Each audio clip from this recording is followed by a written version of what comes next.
It's Fan Club Project Podcast, and I interviewed Deezy from the Carolinas. Deezy just dropped his 10-song mixtape entitled Manhood on Spinrilla. Deezy told the Fan Club Project that he named his first debut mixtape Manhood because of the personal growth in life and music. Tracks 1 through 10 is set in chronological order, from titles like Hard Times to title track 10, I Want It All. Follow Deezy on Instagram, Facebook, and download a copy of Manhood off Spinrilla.com. It's the Fan Club Project Podcast.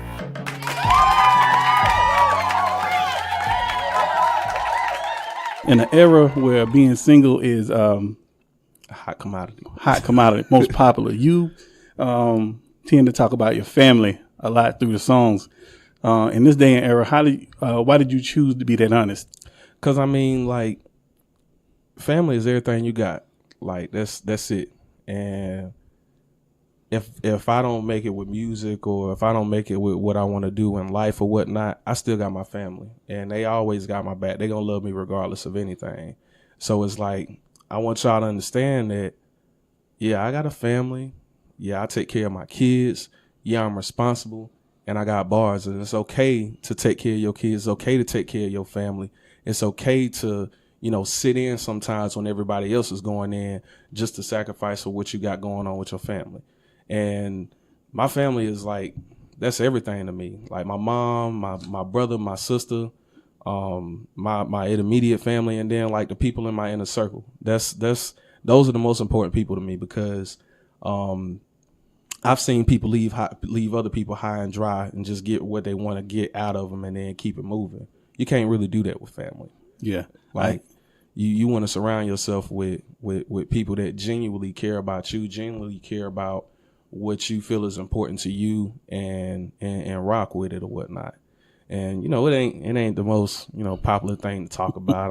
I don't care about all this. It's not no popularity contest. I just want y'all to, what I'm saying, listen. The music is what's supposed to bring that to you. Because I mean, I can talk about going out turning up with my homeboys. I still do it, but what I'm saying, I'm just not single. Yeah. So. Well, I think when you're honest, if you look at artists like Tupac, anybody who shared their Eminem, anybody who shares their real world experience, tend to be the ones to be the bookmarks in life, and people tend to grab onto them and stick with them through all the albums. Yeah.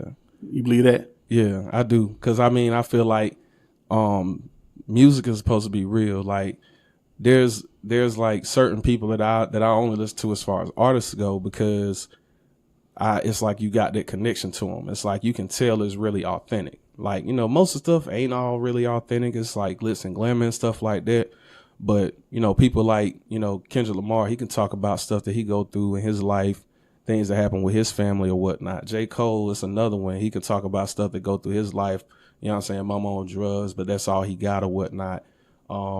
Same with, Lil Wayne used to do it with his daughter. Jay-Z do it now with his family that he got going on. So it's like the people that's not really about that whole family oriented background, they don't have like that backbone to really just like when you getting off track, hey, you get back on track. Right. And that's really what the whole family aspect of everything brings together. When I say family, I ain't even really just talking about my blood. I'm talking about the people that I go out with. Like Julio, for instance, or Solo, to do this on my tape. And then the people that I do music with IMG, the Cash Crew, YJ and Cash Crew and King Millie, they're like family to me, because it's like I can call them for anything. If they got it, I got it. And it's the same way that way. If they call me for anything, if I got it, you got it. And that's really like the support system that you need to have when you trying to do stuff like this. Yeah. Let's talk about the mixtape you just dropped. 10 songs. My question is, and the title is Manhood. Mm-hmm. Why are we naming it Manhood? Because it's really just it tells like a story of manhood. So it's like the first track is Hard Times. Everybody goes through hard times, whether you ain't got no job, you ain't got no money, you ain't got no car, you ain't got whatever your situation is. Everybody goes through it, but you got to just keep moving. Recording time. You recorded it where? I recorded with Phil at Incident Music Labs. Man, what's that experience like? Because I know a lot of cats coming out of there now. Yeah, it was really professional, and it was a lot different than your neighborhood studio, man. And it's like he knew what he was doing, And if you asked him for something like a drop, or you asked him for, clean this portion up, or can you do this? Can you loop this type of thing? It wasn't, oh, okay, let me think let me see if I can try it. It's like, nah, I'll do it.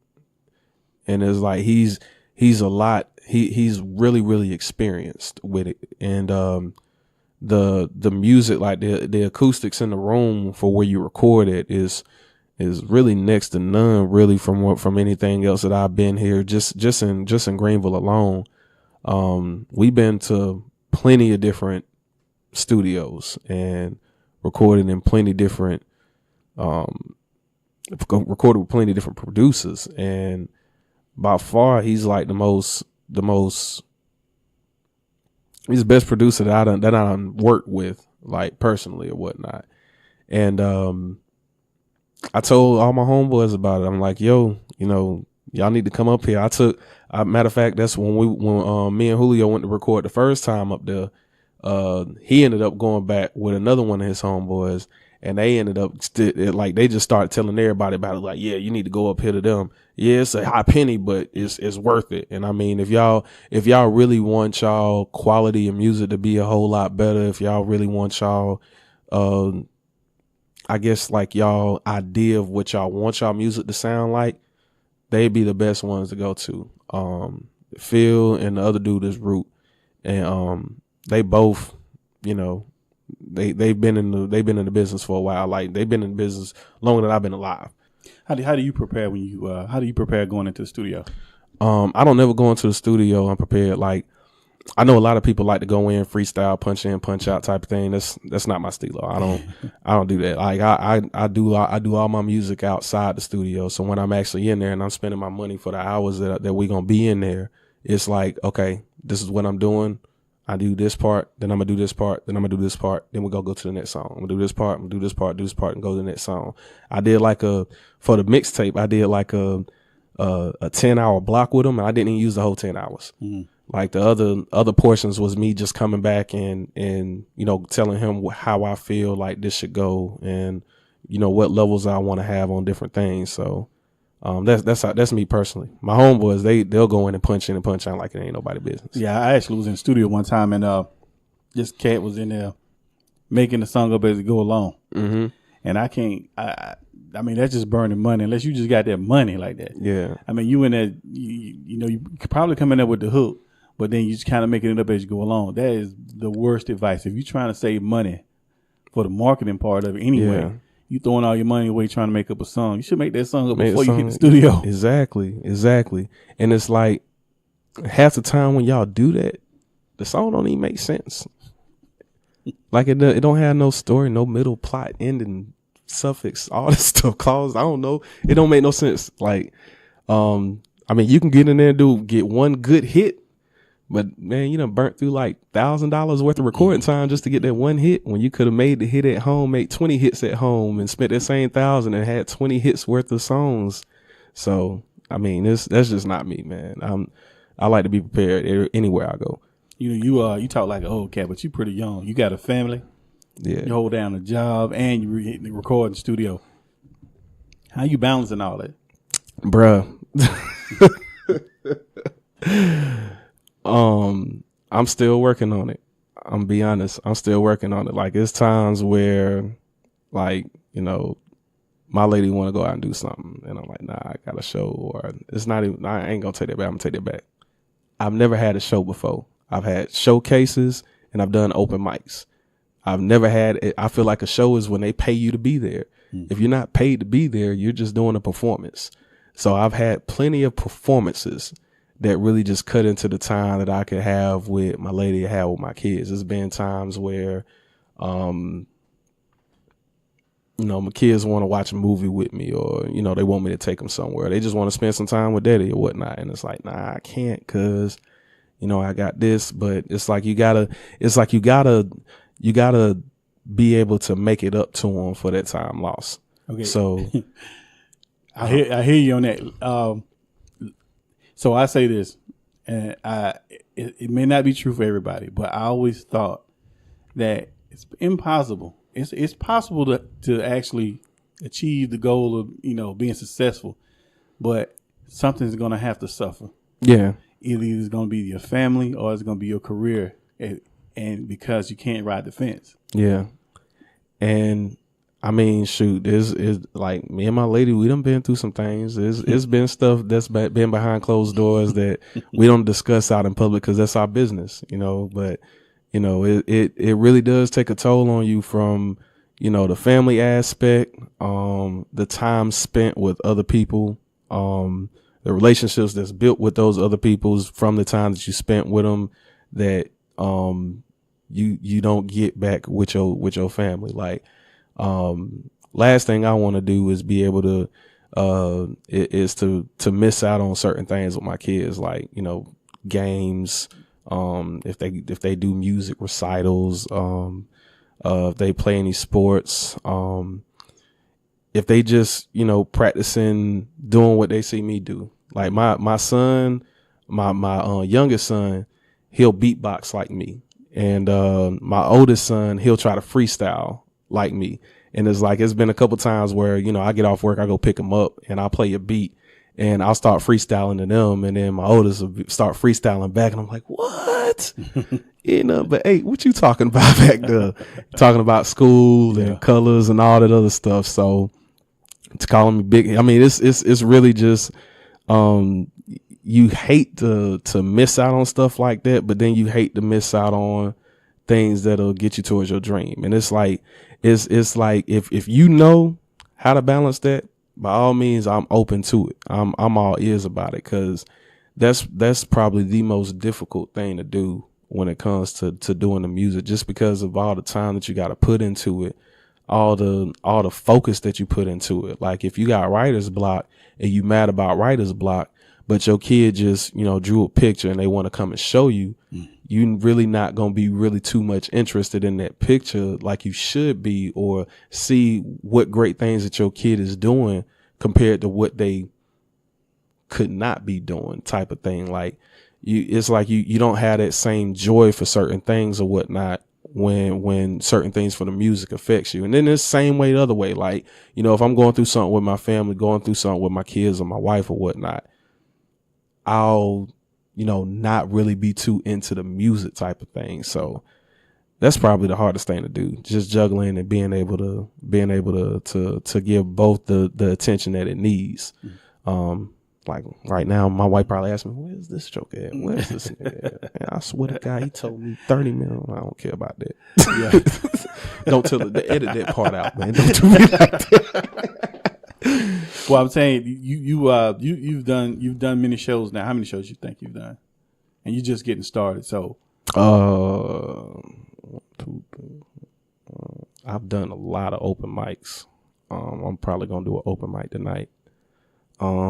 I've done a showcase in Charlotte, in Atlanta, a couple showcases here in Greenville, one in Spartanburg. So, I mean, I really just been out there for probably about a year, really just trying to push it and get the different shows and stuff like that. So, and to be honest, man, I mean, I feel like the shows ain't gonna come until I drop the second tape, because the first tape, I mean, don't nobody really know me like that. That's why it's a free tape. Right. You know what I'm saying? I don't feel like I should charge anybody anything if you don't really know me like that. Like I tried to give my cousin a CD for free. He's the only dude that's really gave me money for a CD, and he didn't even take the CD because he got Bluetooth in his car, so he ain't got no CD player. It ain't gonna do nothing for him. But yeah, that's why you have to get your fans the people who actually really listen to your music and love you, listen to what you're saying, fall in love with your words. They're gonna be that way. Yeah, they're gonna follow you to your shows. They're gonna buy your music, even if they don't take the CD. Yeah, but that's part of the grind, though, right? Definitely. You balancing everything. It can't be. You know, I know it's expensive because you're paying for everything. I mean, a lot of cats. Here's the thing: you're doing one of the things that we used to do back in the day. We put our own money into it. Mm-hmm. A lot of cats are not actually putting money into it. Mm-hmm. I mean, we all started recording at the house, right? Yeah. And some of us got great studios at the house and who can record at the house and get a good sound. But I would say for you had to come out the house and go to Incident Studio. Mm-hmm. when you said you found that quality and it's worth the money, what would you tell all these other artists out here that's pretty much saying, hey, because in the world of YouTube, social media, a lot of people say, I ain't got to go through all that. I can tell y'all that if people like me listen to your music or listen to your podcast or look at your video, and we see that the quality is not up to par, we hear that the quality is not up to par, we're like, boy, that's some trash. Turn that shit off. Like literally, like if the quality, like I look at like they do lives on Facebook, and they be like, send your tracks in, we'll get you some spins or whatnot. And I really like I send my tracks in or whatnot because I like to get the feedback, but I want to hear, what other artists are doing. Cause I mean, everybody is an artist in their own way, whether you write poetry, whether you sing, whether you, do public speaking or something like that. It's an art to it. So I like to see, what other people like to paint. Yeah. I hear that. I want to ask you about your lyrics because you have very intelligent lyrics. We had talked earlier about you didn't too much care for mumble rap, but now you young and this is your era, mumble rap. What do you? Ain't my era. It's not your era. No. What you pulling your? I'm trying to find the words, but your influence, ones you look up to, your mentors. Would you consider like Kendrick Lamar, J. Cole, like you mentioned before? Yeah, I like people that know how to piece words together, not just do a simile in a song throughout the whole thing. Like they got metaphors, personifications, all different types of alliteration, all that stuff. Like that when I was in school and when we was going over literature and the poetry and stuff like that, I was more in tune to that because I wasn't even rapping in school. Back in school, I was writing poetry. So it was always like a lyrical type of thing to me when it came to writing. It's always got to have like a plot or something like that. It's got to either teach me something or paint a picture for me. Like tell me something that I can just imagine and I can see it right then and there type of thing. So I mean, yeah, my influences do come from that. I used to listen to a whole lot of Eminem. I used to listen to a whole lot of Lil Wayne. I listened to a little bit of Jay-Z. It wasn't a lot because, when I was coming up, I grew up in the church, and as soon as they heard that Lucifer, they didn't like that at all. But I just like people that can make me think about what y'all rapping about, really. Yeah. And that's really kind of what I like to do. I don't really know how to explain it. It's like I can only be myself, really. And myself is I'm way more intellectual than a lot of people think. I'll tell y'all that straight up. Like if I feel like I'm smarter than you, look, I'm smarter than you. Like if I'm with my homeboys and they talking some dumb stuff, I educate them, I school them, and they'll hate it or whatnot, but they be like, all right, yeah, Deezy, you right. I just feel like that music's better. Like it's better. Right. Now, to be fair, now you come from a musical background. You now do your family? You come from a musical background? Yeah. Like I said, I grew up in the church, so like my mama, my aunts, my uncles, my grandma, they all sing. My grandma is actually a pastor. She's a preacher. She's been that way like my whole life. So she don't listen to my music. I'm gonna be honest with you, because I don't want to tell grandma, hey, I'm out here rapping. I mean, I'll tell her I'm rapping, but it's not like, hey, grandma, I want you to listen to this. Yeah. It's like, hey, grandma, pray for me. You that's I heard it. You also play drums. Oh yeah, I'm a beast on the drum set. Y'all don't want that. When I listen to the music you chose, I can tell that you are into music, because a lot of cats don't choose the right music with the flow. Yeah. So I can tell in the music that you had choices. You know what I'm saying? I'm pretty sure you just didn't get a track and just jump right on it, right? Nah. We got about 100 beats, and we went through all those beats, and we kind of sat down and was like, okay, this is more pertaining to my genre. This is more pertaining to what I like to do. I can do this or I can do that on this track. And then my homeboys took other beats where it was like, yeah, I don't want none of that, but they want it. and they can make something with it type of thing. So everything that we did was calculated. It really wasn't no, okay, we just gonna make some music. Give me some beats. I'm gonna just make something. Nah, is we gonna make some music and it's gonna mean something, type of thing with us. So, I still got tons of beats that I'm not even touching. There's beats that I got saved that I'm actually working on right now. So, yeah, we real selective with it. Yeah. Tell me, since you dropped the mixtape, Manhood, on Spirilla, y'all, what kind of response have you been getting off of it? I've actually gotten better responses than what I thought. Cause when I first dropped it, I was real skeptical because like I said, I mean, it's full of like lyrical type music, and a lot of the people that I grew up with, like some of them was raised on drug user music. I listened to drug dealer music, and I feel like that's the biggest difference between me and some of the people that's in my generation. Like we got to hustle about ourselves. Others don't have that same hustle. So it's like you can tell by the music they listen to what kind of hustle you really got. Like, you know what I'm saying? I listened to, like, when I first started listening to rap, I listened to like the Tupacs, the Biggies, the Nas's, like the Bone Thugs, the Outcasts, like that. I listened to like real intellectual dudes that was trying to teach you some business. They was trying to teach you some kind of business. The dudes that's doing it now, they just trying to teach you how to smoke, how to drink, how to pop pills, how to fuck bitches. That's it. That's all y'all know about, really. I wonder what happens when all that goes away and, you know, it's not a fad anymore. What they're going to say about your music. I feel like the great ones, you can pop in like music from 15 years ago and it still be hot. That's my main focus. It's like I want to be able to, like I said, I want to be transcendent. Like I want to be transcendent between the generations, and the world keep changing, but you know, sometimes music just don't change. It's like old music too.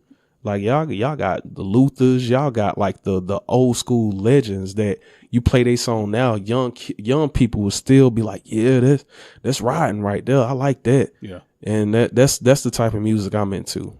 That's really what it is. I'm not really into the one hit wonder type music stuff. Like that's not my style. Yeah, what you're saying is you into what I call bookmark music, where is when you hear it makes a mark in your life at that moment, that time, and forever. And you always go back, and when it's played again, you remember that moment in time. Yeah, that's what you're making. Yeah. What do you? What kind of steps you taking to promote? Doing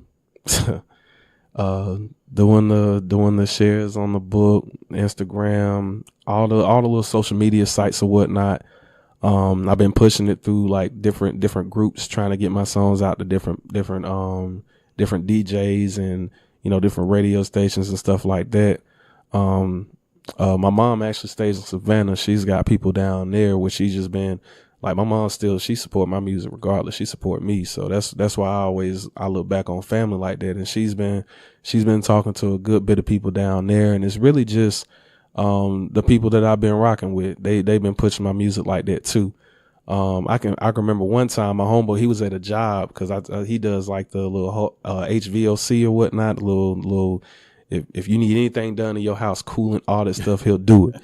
But he was at somebody's house, in the city, and he was doing a job, and he heard the person's house he was working on listening to my tape. So it's like, it's been getting out there. So, I've been getting good feedback from it. I mean, there's certain things where, you know, people tell me, you know, you need to work on this.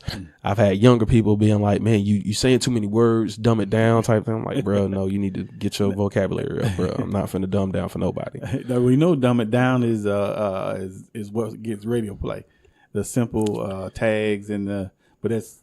Yeah, but at the same time, J. Cole still ain't never dumbed down his music. And every album he drops moving forward, he's been getting more radio play moving forward. Cause it's like, he can make the songs to where it's lyrical, but you know, his fans or whatnot, the people that follow him or whatnot, they respect it. So it's like when you hear it, you like, okay, yeah, you doing your thing, bro. You doing your thing. Keep playing. So that's my main thing. I mean, you know, it's cool to dumb down or whatnot just to get radio play and everything, but that's really not me. Like I'm not really I mean, I love to get the radio play, but I'm not really into sacrificing who I am just to get it. Yeah, does money matter to you right now? In this game, does money matter? In the game, does money matter? Yeah, money matters, because money is what's going to get you to meet the people that you need to meet to get where you want to go. I really just feel like the money is a good part of it, but the people that you meet and the relationships you build is like the biggest thing when it comes to this, because you can have no money, but you can know like 2 or 3 different people that believe in what you got going on, and that's going to push it, and you'll be successful. That's what a lot of people fail to realize, is like there's a lot of good artists out here that got money but just don't know who to get it to. And then there's a lot of artists out here who don't got the money but know who to get it to, type of thing. Know who's going to push it for them, type of thing. And that's really the biggest. It's like trying to find that balance. Trying to find a balance between having the money and also building those relationships with the people that you need to have the relationships with. Mm-hmm. Whether it be, club owner, promoters, strippers, because on the low, strippers know a lot of people. Right. Like, they know a lot of people, and you never know that until you be like, you sit down and have a conversation with him and be like, nah, I ain't trying to throw no money. I'm smoking right now, but you can sit here with me and we can discuss some stuff. And, it's like, you know what I'm saying? It's certain ones that has pushed like our music and my homeboys' music in other cities. Like when they go out to a club or something like that, or they go to, a different strip club to go and do their thing, they'll be like, hey, can you play this for me? Yeah. I got this song. Can you play this for me for my set, type of thing? So, it's really just relationships you build, because those relationships, they'll go a whole lot longer than where your money can take you, really. Yeah. With you're a regional artist. Mm-hmm. You're doing open mics, showcases, podcasts like this one. Are you having fun? Yeah, it's a blast. Like 2 years ago, I wouldn't think that I have a tape out. I wouldn't think that, the relationships I done built with certain people, like I say, like with what, I don't know if I'm allowed to shout him out, but JJ Solomon. Oh yeah. What this Joker's doing with the independent artist scene is really beneficial for every local artist, every regional artist, because in other cities, like the mainstream cities, Atlanta, Charlotte, they used to have somebody to push the local music. And then when the local music got to the point where it's popping now, they really transition to like the mainstream aspect of everything. So they really don't push their local artists like they used to. Here now, it's like you're pushing them, and you pushing people that's actually bringing out heat. And you're basically marketing them through the radio. And then when they come and show you love at the open mics or whatnot, they're getting that recognition from the other artists that's there.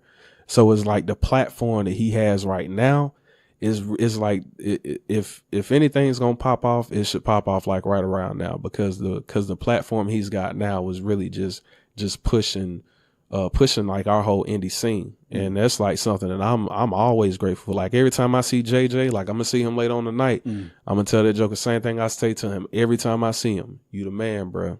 You the man. I tell him that every time I see him. You the man. Regardless of, if he give me plays, if he don't give me plays, I don't care about that. I just care about that relationship that we got. Like he know every time he see me, it's Deezy. Every time I see him, it's JJ. What's up?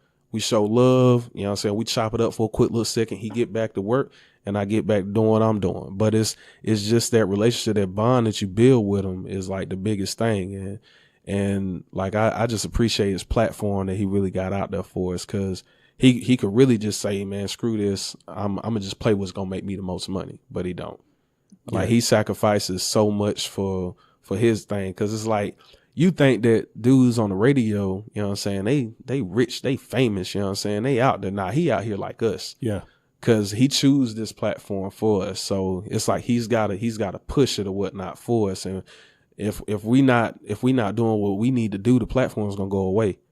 So it's like we got to do everything that we got to do as artists or whatnot to get out there, get out to the open mic, send your songs in to JJ, let him put them on the radio. If he need them clean, he'll clean them. You know what I'm saying? Just get out there, because the platform is here now. We didn't have this platform. This platform been out here for like 2 years, and it's really just starting to kick off now.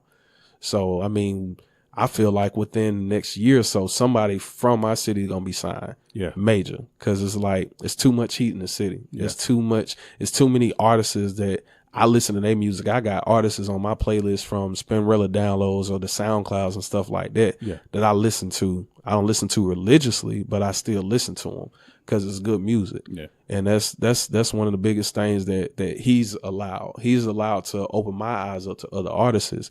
And if my eyes are open to other artists are open up to everybody else too. And that's one of the biggest things or whatnot that I see as far as like the platform goes. I think I got off topic though. What was the question? You answered it right. I'm gonna ask you this, and we're gonna wrap it up. But what kind of love you get? What kind of love is all the artists when you go to these showcases? What kind of love is the artists showing each other? Is it? To be honest, I really just feel like certain artists click up, and that's cool or whatever. But I feel like the respect should be given all around, because we all out here. Like, I look at it like this: in Atlanta got like 18 different suburbs or whatnot, like, you know, Decatur, Marietta, all that other stuff. They got all them different counties or whatnot within Atlanta. Yeah. And it's like, you got all these different artists that's from those different suburbs that they all claim Atlanta. And it's like, they're all linking up. They'll go out, like if they having a show here, you know, a couple different artists will come out to that show. They having a show here, a couple different artists will come out to that show. And they're really pushing their Atlanta music within their city. And our city is not like that. Like in our city, like we'll go to a showcase and you'll see like group of niggas over here, group of niggas over here, group of niggas right here, group of niggas right here, and I'm with my niggas. And it's like, you know what I'm saying? Yeah, I'll go around, I speak to everybody, because I'm not like on no pedestal to nothing. Yeah. Like I feel like, daggone, we all artists here. I should be able to talk to you. If I heard your music and I seen you perform and I like that shit, I'm going up to you and I'm like, look, bro, keep doing that shit. Yeah. Keep pushing that shit. And it's like, there's certain people that's like me that will link up with each other, whatnot, and, you know, push each other, give each other shout outs and that kind of thing. And, you know, promote each other's music. Cause, you know, you from the same city I'm from. Yeah. I'm trying to get you out here just like I'm trying to get out there myself.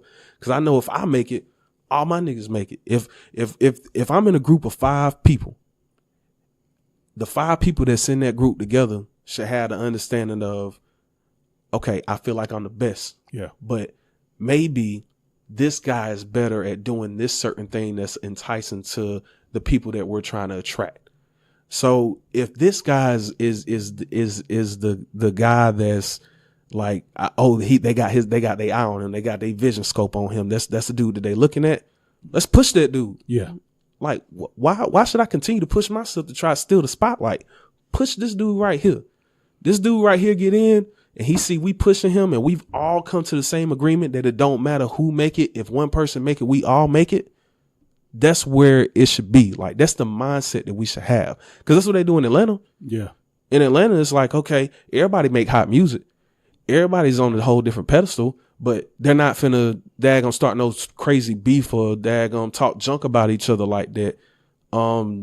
Just cause. Yeah. Like, they're gonna push each other. They're gonna push their platform. And that's why I feel like we fail. Like, we fail to push our platform the way we need to push our platform. Yeah, I never forget when I went to Atlanta and we performed, man, the first time the audience stood up and clapped.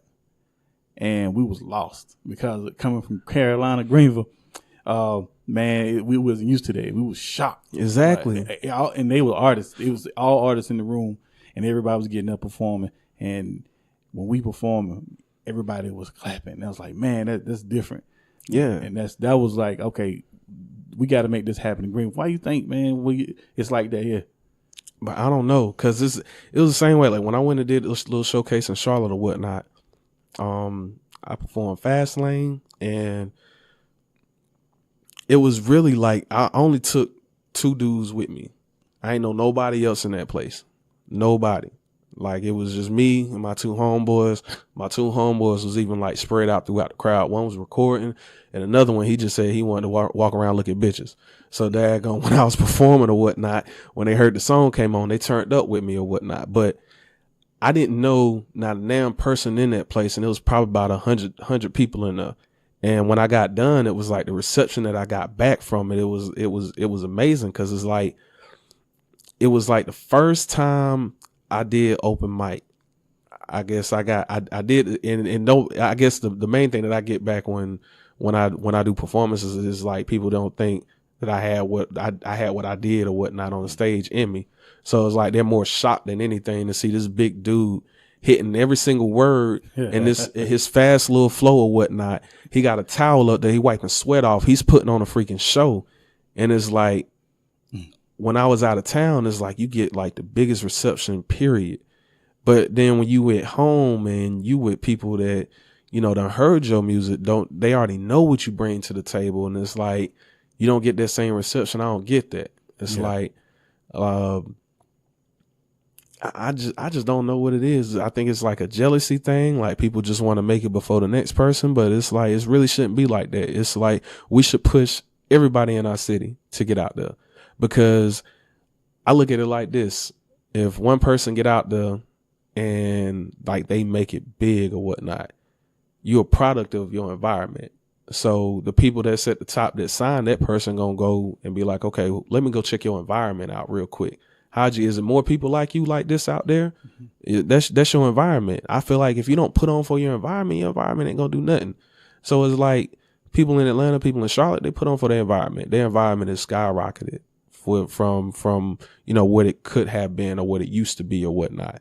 Our environment is just now getting off, and if you know the artists continue to act the way they're at now, it ain't never gonna get nowhere. But that's why I say that platform that JJ got is like really important to us, because it's like that's the platform that we need to use to get out there. Yeah. Not only that, but you know, doing showcases, giving back to your city. Basically, that's the main thing that you need to focus on. Because if you can't make it in your city, what make you think you can go somewhere else and make it, bro? Yeah.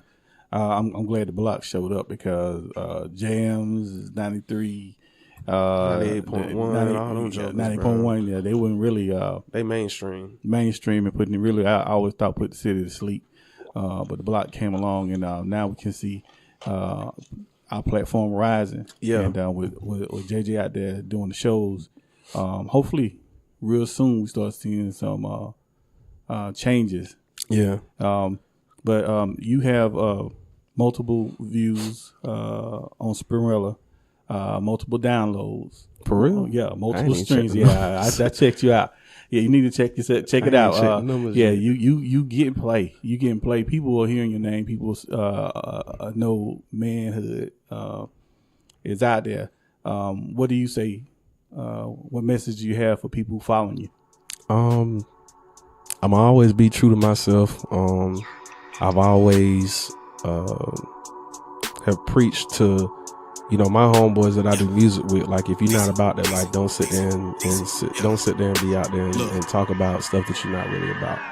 I'm hotter than Texas, my flows be so reckless, a bipolar weapon, you know that I'm cold. The demons take over, I rarely stay sober, so I take your bitch and I play with her soul. Don't carry that burner when I got them shooters, precision so brutal, no need to reload. You losing your grip and you thinking you slipping, but don't worry nigga, I got control of my city, I got control of my team, all you got is the key. The game is on push button start, and I am the heart, so yo give me nothing to me. I'm pushing, I'm whipping, I'm swerving, I'm tooting, I'm smoking and sipping on something that's lifting me up and fulfilling the feeling of being the greatest that did it, and I'm not finished.